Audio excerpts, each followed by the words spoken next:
The Supreme Court expanded Donald Trump's power yet again on Wednesday, granting him the authority to fire Democratic members of the Consumer Product Safety Commission in direct violation of federal law. What?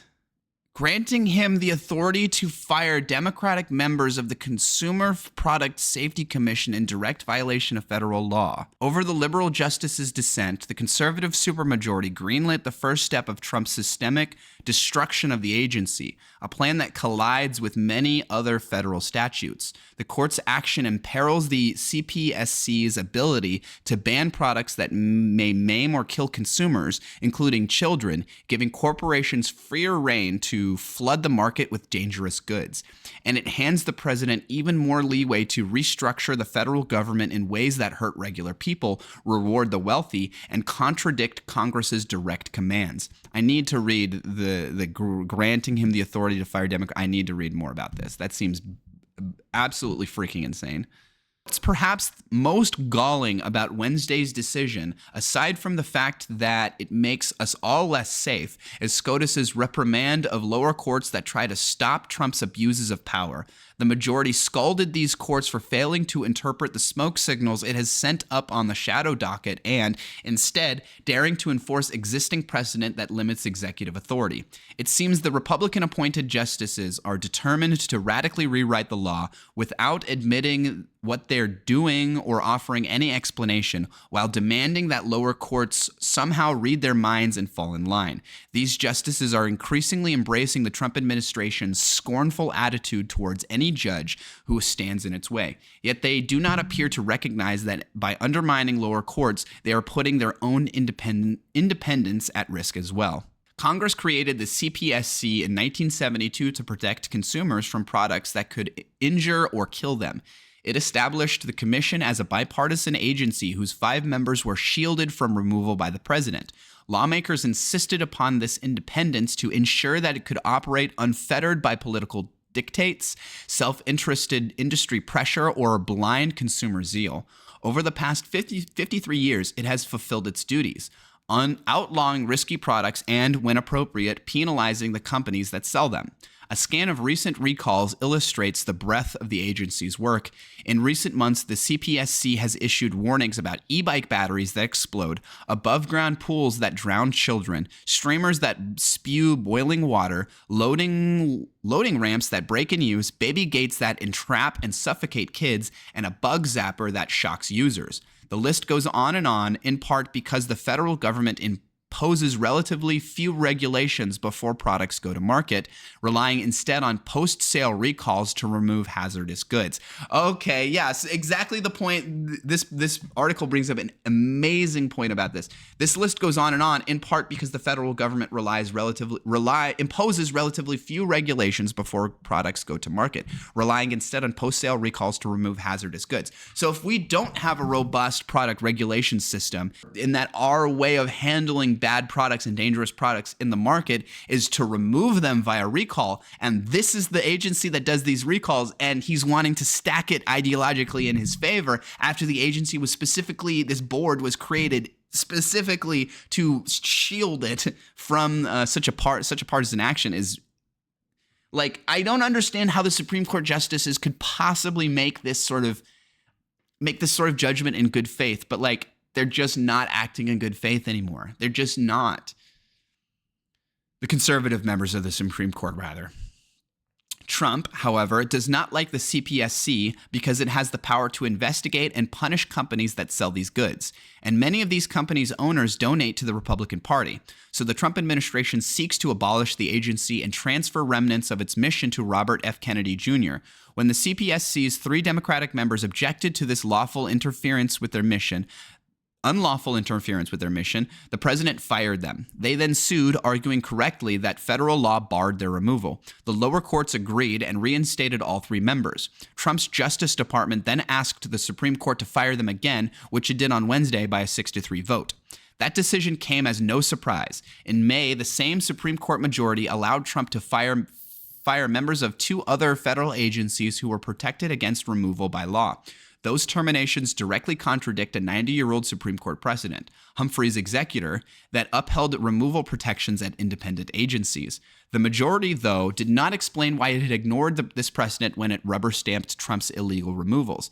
That silence, so they didn't even, yeah, exactly what I'm saying. Because they have such a strong supermajority on the Supreme Court and it's lifetime appointments, and there's zero way to impeach them, basically, that they don't have to give an explanation, and that in these rulings like this, that there really is no good steelman reasonable explanation for their rulings, besides they want to just capitulate to Daddy Trump. They don't have to give an explanation. They can just stamp it and just move on, which is just awful. That silence left the lower courts in a quandary. Should they follow binding precedent that renders the firings illegal, or should they assume that SCOTUS has quietly overturned that precedent on the shadow docket? These courts stuck with the rule book, which obligates them to follow precedent until it's formally overturned. For that, they received a rebuke from the High Court this week. In an unsigned opinion, the majority reprimanded the lower courts for failing to infer that May's shadow docket order was meant to inform how a court should exercise its equitable discretion in like cases. The district and appeals courts should have intuited that SCOTUS thinks the government faces unacceptable harm when a removed officer may continue exercising their statutory duty.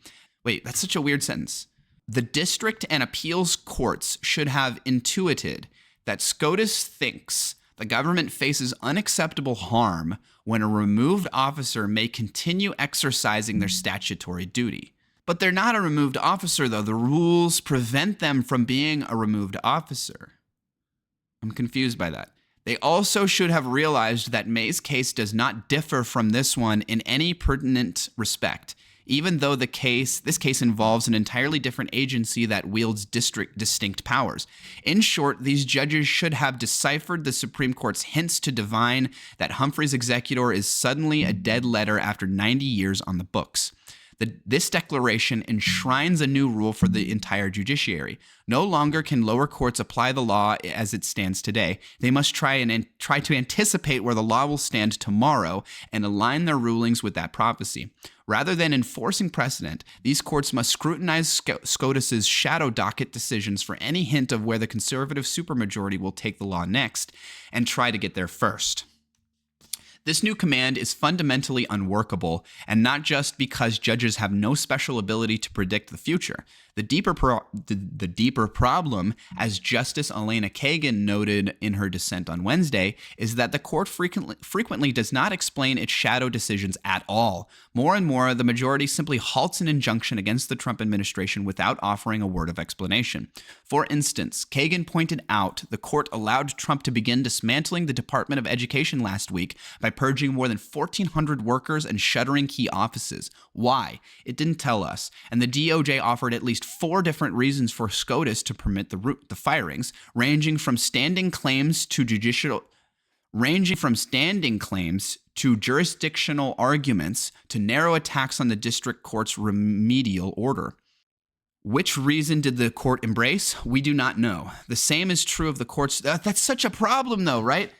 That, to me, the fact that they are not offering clear reasoned explanations to me on these majority decisions, like especially important ones like this that like implicate the powers of lower courts and whatnot, shows to me that this is not a good faith decision by this court. They're not acting in good faith. They're not, they're not an independent legal body. They're not independent legal minds that are separate. They're above the political fray and just reading the Constitution and leading the law, the letter of the law as it is.